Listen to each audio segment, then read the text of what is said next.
Assalamualaikum warahmatullahi wabarakatuh. Sebelumnya perkenalkan, nama saya Salsabila dengan NIM C1C022020 dari kelas R11 Prodi Akuntansi.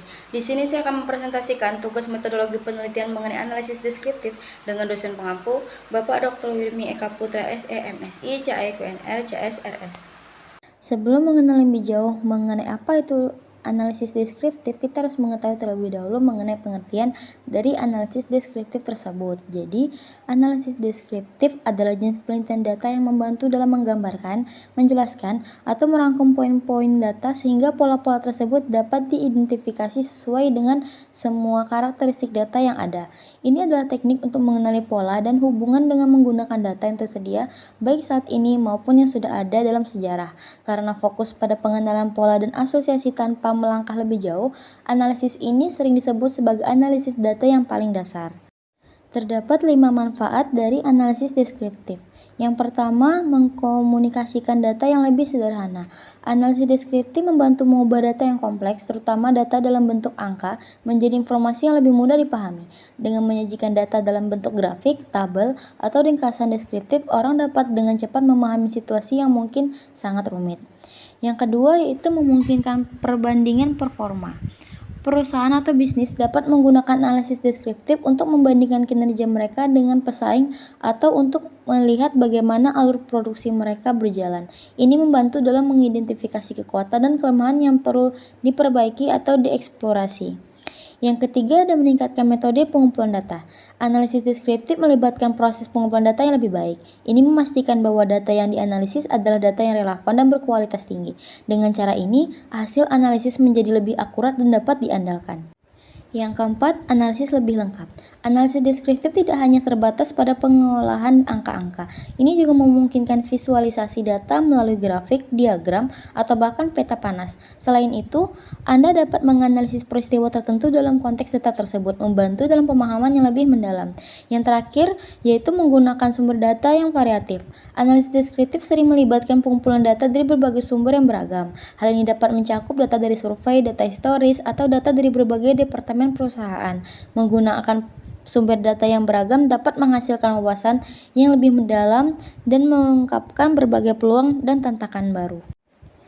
Adapun tujuan utama dari analisis deskriptif adalah untuk menyajikan data dengan cara yang lebih terstruktur dan mudah dipahami. Dengan menggunakan metode ini, kita dapat mengidentifikasi pola, tren, dan karakteristik dari data yang sedang dianalisis. Selain itu, analisis deskriptif juga dapat digunakan untuk membandingkan data dari berbagai kelompok atau variabel yang berbeda. Terdapat beberapa metode yang biasa atau umum digunakan pada penelitian deskriptif. Yang pertama ada metode studi kasus atau case study. Penelitian dengan metode studi kasus adalah metode yang berfokus pada suatu objek untuk mempelajari kasus tertentu yang berkaitan. Tujuannya adalah supaya dapat memberi gambaran atau deskripsi yang rinci mengenai sifat, karakter, latar belakang dari suatu kasus. Kemudian dia kaitkan dengan hal-hal yang umum. Subjek pada penelitian ini bisa berupa individu, kelompok, lembaga, dan masyarakat. Yang kedua ada metode deskriptif kesinambungan.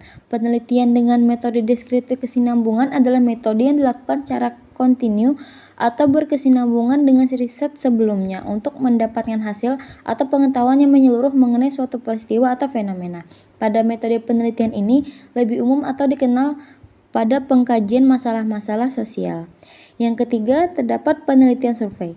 Penelitian dengan metode survei merupakan metode yang mengumpulkan informasi dengan menggunakan kuesioner, jejak pendapat, atau survei dalam pengumpulan datanya. Survei dapat dikatakan baik ketika peneliti memilih pertanyaan yang baik pula, sehingga hasil yang didapatkan bisa mencakup seluruh informasi mengenai suatu perusahaan. Lalu yang keempat, penelitian kepustakaan atau tinjauan pustaka. Penelitian dengan metode kepustakaan adalah penelitian yang meneliti mengenai suatu permasalahan lalu mengaitkannya dengan tulisan-tulisan yang berkaitan dengan permasalahan tersebut. Selanjutnya, penelitian komparatif. Penelitian dengan metode komparatif ialah penelitian yang melakukan perbandingan suatu hal dengan hal yang lain. Penelitian komparatif ini sering diterapkan pada penelitian kuantitatif, yaitu korelasi dan eksperimen. Tujuan penelitian komparatif adalah menganalisis faktor-faktor penyebab terjadinya suatu peristiwa atau fenomena. Lalu ada penelitian tindakan atau action research. Penelitian dengan metode tindakan merupakan penelitian yang meneliti mengenai suatu tindakan yang memiliki tujuan untuk memberikan solusi atau meningkatkan kemampuan, mutu, dan sebagainya. Yang terakhir, penelitian analisis pekerjaan atau aktivitas atau job and activity analysis. Penelitian dengan metode analisis pekerjaan dan aktivitas yaitu metode yang bertujuan untuk menjawab atau menemukan inovasi dalam bidang tertentu yang dibutuhkan di masa mendatang.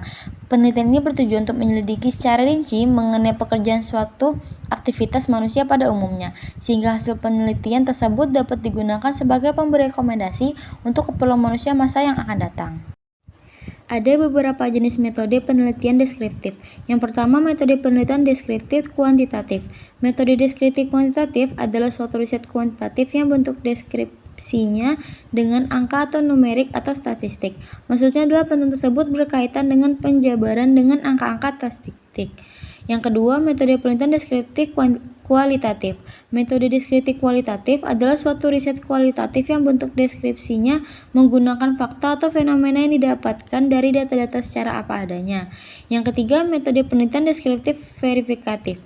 Metode deskriptif verifikatif adalah metode deskriptif yang bertujuan untuk mendeskripsikan suatu permasalahan secara aktual, sistematik, dan akurat mengenai temuan fakta-fakta di lapangan.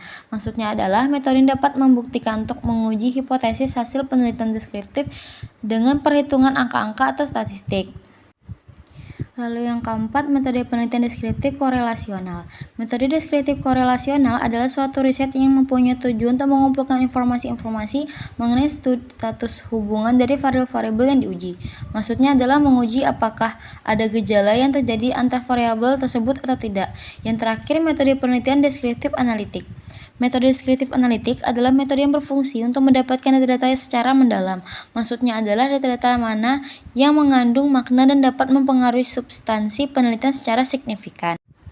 Pada dasarnya, analisis deskriptif sama halnya dengan analisis pemrograman lainnya.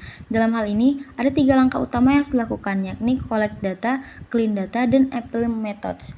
Yang pertama adalah mengumpulkan data. Langkah pertama dalam analisis deskriptif adalah mengumpulkan data yang diperlukan. Ada berbagai cara untuk melakukan ini, tapi metode survei adalah salah satu yang paling umum digunakan. Dengan survei, kalian dapat mengumpulkan informasi dari responder yang relevan dengan tujuan analisis kalian.